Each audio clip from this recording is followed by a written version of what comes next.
میں نے ایک ریسنٹ شوٹ دیکھا، بہت زبردست قسم کا اور بہت اچھی ٹیم نے اس کے اوپر کام کیا ہوا ہے، لیکن وہی فیسز جو میں نے 15 سال پہلے دیکھے تھے تو نئے ٹیلنٹ کو آنے کا بالکل موقع نہیں ملتا نا، لوگ ان کو چوز کرنا چاہتے ہیں نا، موقع دینا چاہتے ہیں. سب سے بڑی افسوس کی بات یہ. تب آپ فائنلی واپس جائیں گے؟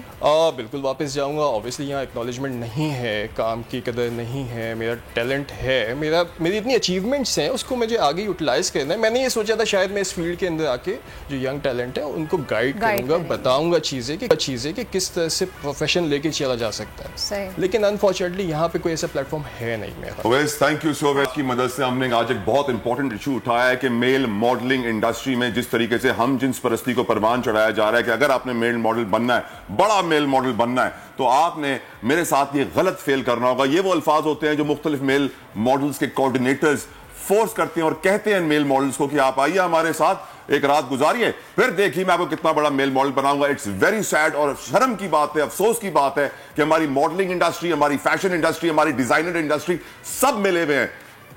وقت ہو گیا ہے، اٹس ہائی ٹائم ناؤ.